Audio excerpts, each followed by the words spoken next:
They were called the Shining Girls at night. When their shifts ended and they spilled into the streets of their towns, they glowed. Their dresses shimmered as if dusted with starlight. Their hair caught a ghostly sparkle, even their skin carried a faint, unearthly shine. The kind of magic young women in the roaring 20s might have dreamed of. To neighbors, it seemed a blessing, a miracle of modern science. They were living lanterns, touched by the marvel of radium, the miracle element discovered by Marie Curie, celebrated as the medicine of the future. This was an age intoxicated by progress. The 1920s pulsed with energy. The rhythm of jazz, the sparkle of Hollywood, the hum of industry promising a brighter tomorrow. Radium was everywhere.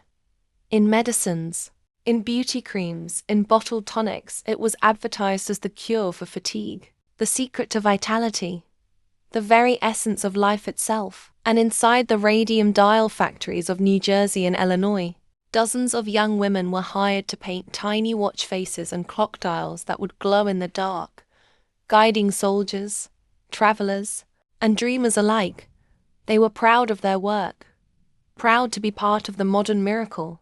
But what looked like radiance was in truth a slow, silent poison. The very glow that made them beautiful was already hollowing out their bones, waiting patiently to reveal its curse.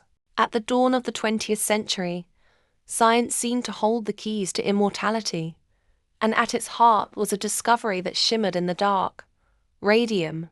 Marie Curie, the brilliant physicist and chemist, had isolated the element in 1898.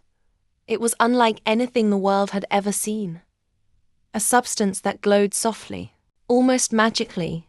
In the night, Curie herself marveled at its beauty, calling it luminous in the dark, a gift from the hidden world of atoms. To a society still intoxicated by the promises of electricity, flight, and industrial progress, radium was no mere curiosity. It was a miracle. Very quickly, the element leapt from the laboratory into the marketplace. Newspapers hailed it as the elixir of life. Companies bottled radium-infused drinking water, claiming it restored youth and vigor. Cosmetic firms mixed it into creams and powders, promising a radiant complexion that quite literally glowed. Even physicians embraced the craze, prescribing radium treatments for arthritis, depression, and fatigue. For a public eager to believe in progress, radium seemed to blur the line between science and magic. Advertisements portrayed it as a divine spark hidden in the earth, waiting to heal humanity. Wealthy elites toasted with radium cocktails, believing they had found the fountain of youth. Everyday citizens bought toothpaste, tonics, and lotions laced with the glowing powder, trusting the future was being poured straight into their hands. The element's allure was not just its beauty, but its symbolism. Radium represented the triumph of human genius, the proof that mankind could master nature at its most mysterious level. If fire had carried civilization into the ancient world, and electricity had powered the modern age, then radium, it seemed, would light the path to eternity. But beneath the glow, danger was already stirring. The same rays that fascinated doctors and dazzled society were also destructive, gnawing at bones, unraveling cells, and burning flesh. Even Marie Curie, who discovered it, suffered ill health from her constant exposure. Yet, in the heady rush of invention and profit, few wanted to listen. The world was intoxicated by the glow, blind to the cost that would come. And for a generation of young women about to be handed brushes dipped in radium, that cost would be nothing less than their lives. By the 1910s and 1920s, the radium craze had found its most profitable stage. The dial painting factories of America, from New Jersey to Illinois to Connecticut, small workshops hummed with activity, producing luminous watch faces and clock dials that promised to glow through the darkness of war and time. The demand was enormous. Soldiers in the trenches needed watches they could read at night. Travelers wanted clocks that shone on their bedside tables. Aviation pioneers, submarine crews, miners, All sought this new miracle of perpetual light. And at the heart of the industry were not hardened men of science, but teenage girls. Factories recruited them eagerly.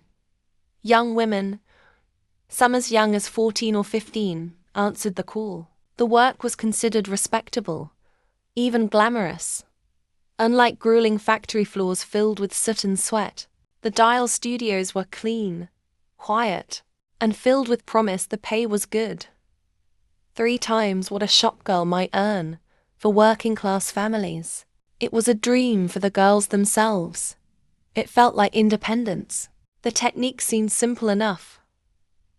Dip the brush into the paint, twirl the bristles to a fine point between the lips, and then paint the delicate numbers and hands. Dip, lick, paint hour after hour. Hundreds of dials a day. Supervisors assured them the radium was harmless, even healthy. Some girls were told it would put roses in their cheeks, and there was something enchanting about the work as the day wore on.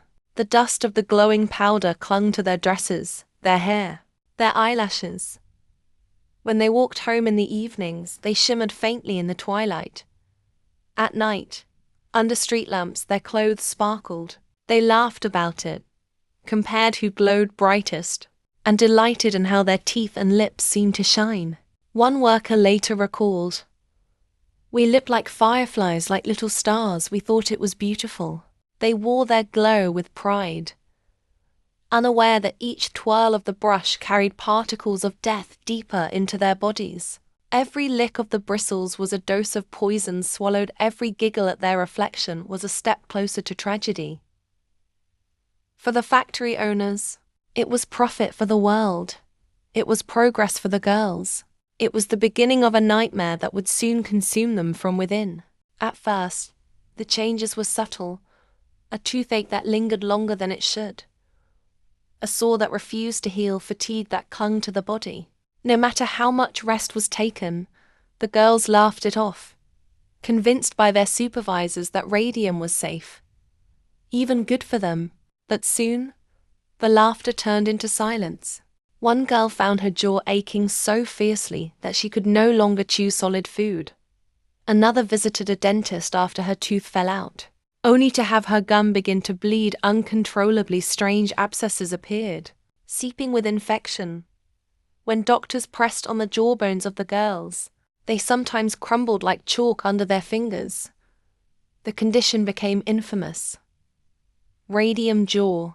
The radium, once a symbol of beauty, had lodged itself in their very bones. With every brush dipped, every lip twirled, the radioactive dust had seeped deeper into their bodies, replacing calcium, eating them alive from within. Teeth fell out one by one.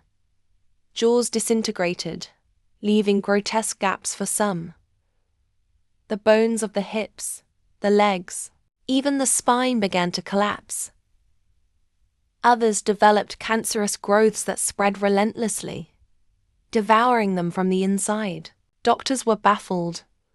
Many had never seen such symptoms. They tried treatments, surgeries, extractions, but nothing worked. Each procedure seemed to reveal another layer of destruction. Some doctors suspected syphilis. Others thought it was ordinary infection. The truth, that the glow itself was a poison, was almost unthinkable. And all the while, the companies dismissed their concerns. Factory officials insisted the paint was harmless. They accused the women of poor hygiene, of bad habits, even of inventing their illness. Some were quietly paid off, their cases buried. Others were left to die, their glowing bones a silent warning that no one wanted to heed. The glow that had once enchanted them now consumed them. Where once they had sparkled like fireflies, they now rotted in hospital beds, their bodies betraying them in grotesque ways.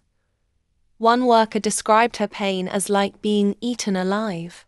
Another said her jawbone had turned to honeycomb, disintegrating piece by piece. The world had hailed radium as a miracle, but for these women it had become a curse. Invisible, unstoppable, and irreversible. The brightness that once lit their path now led only into darkness. By the mid-1920s, the The truth could no longer be ignored.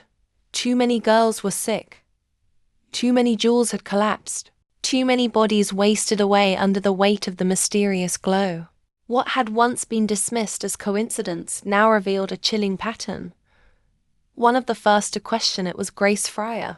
A dial painter from Orange, New Jersey. Grace had once been healthy, vibrant, full of energy. But her teeth had begun to fall out. Her jaw ached constantly, and soon even walking became a struggle. Doctors couldn't explain her condition, or perhaps wouldn't. Yet Grace began to suspect what others whispered in secret. The very work that had given them pride was killing them. Grace was not alone across factories in New Jersey, Illinois, and Connecticut. Women began to compare their stories. They spoke of aching bones, endless fatigue, abscesses that would not heal. They saw friends collapse suddenly, wasting away in hospital beds. What tied them together was not just their suffering, but their work. The brushes, the paint, the glow that never seemed to fade.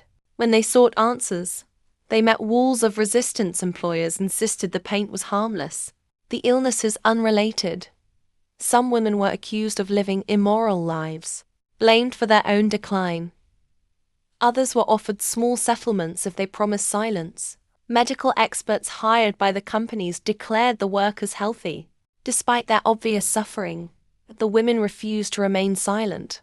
They formed bonds stronger than their fear.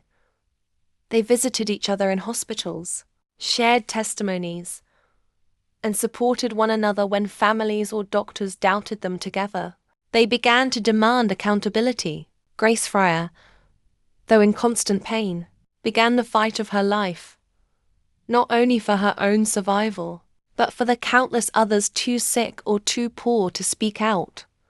With her determination, she sought lawyers willing to take on the powerful corporations.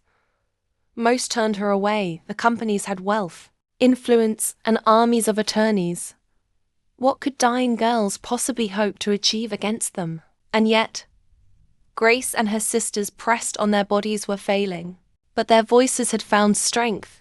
No longer hidden behind glowing smiles and whispered suffering, they prepared to bring their tragedy into the light. The fight for truth had begun. In 1927, nearly a decade after the first girls began to glow, the fight for justice reached the courtroom, and what unfolded there would shock a nation. Grace Fryer, joined by 4 other women from Orange, New Jersey, had finally secured legal representation by then. They were already known as the Radium Girls, but the name carried no glamour, only pain. They entered the courtroom not as fierce opponents of industry, but as dying women clinging to their last strength. The sight was heartbreaking. Some arrived in wheelchairs, their bodies frail, bones crumbling under the slow poison they had swallowed day after day at work. Others were carried in on stretchers, too weak to walk. Their jaws were bandaged, their voices soft, yet their testimonies pierced like knives. "I only wanted to work," one woman whispered, her words barely audible. "I thought it was safe. Now I am dying." Across from them sat teams of lawyers in polished suits, representing the United States Radium Corporation. Their strategy was ruthless. They argued the women were sick from other causes: syphilis, infections, even bad hygiene. They questioned their morality, painted them as liars, and dismissed their suffering as coincidence.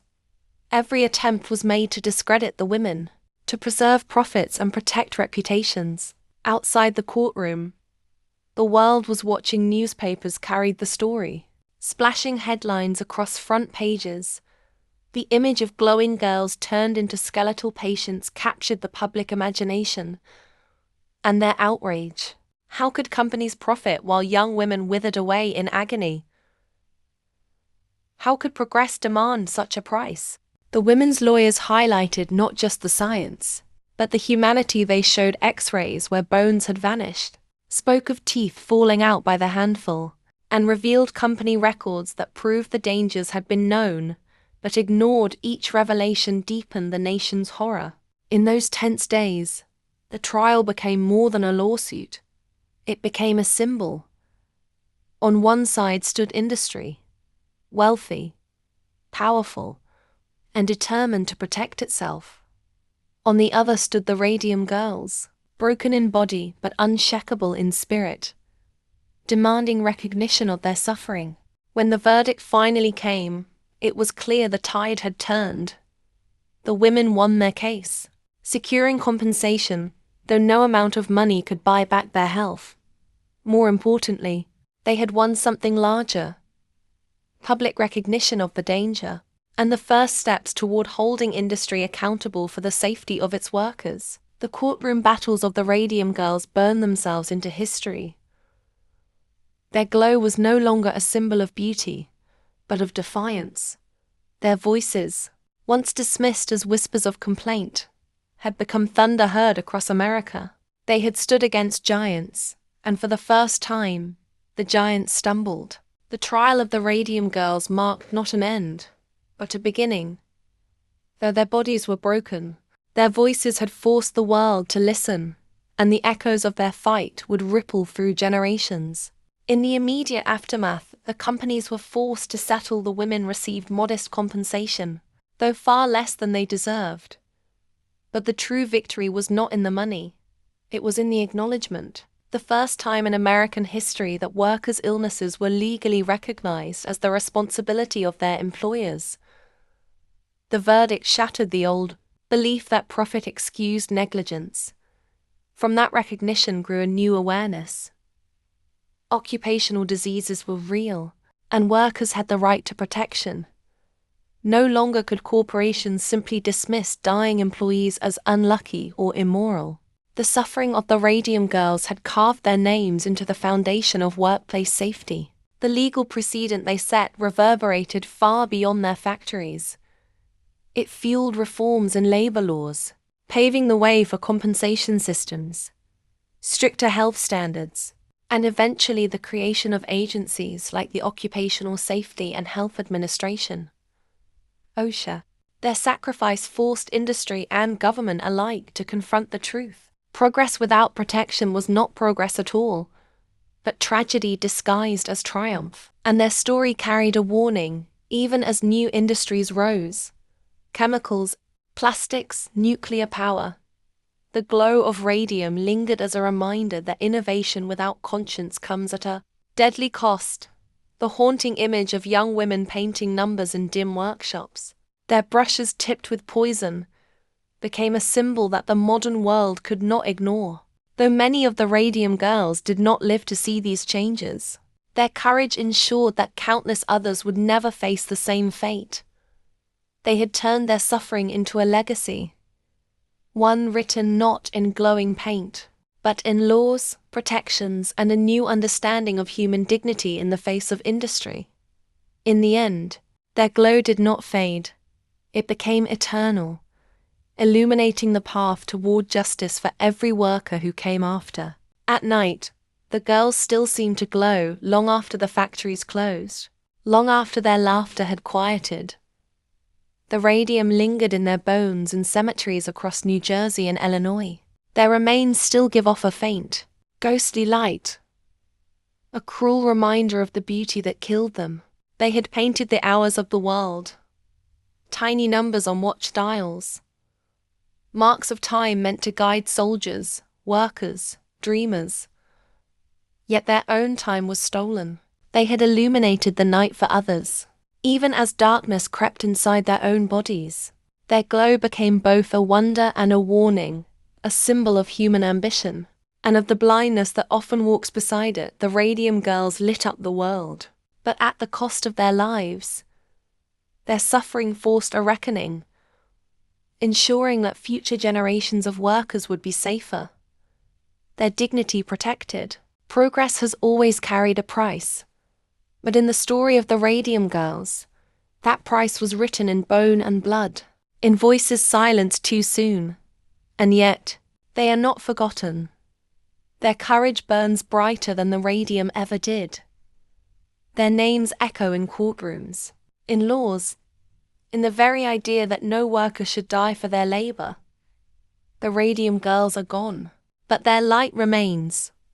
not the poison that devoured them, but the eternal glow of their legacy, a light that never fades,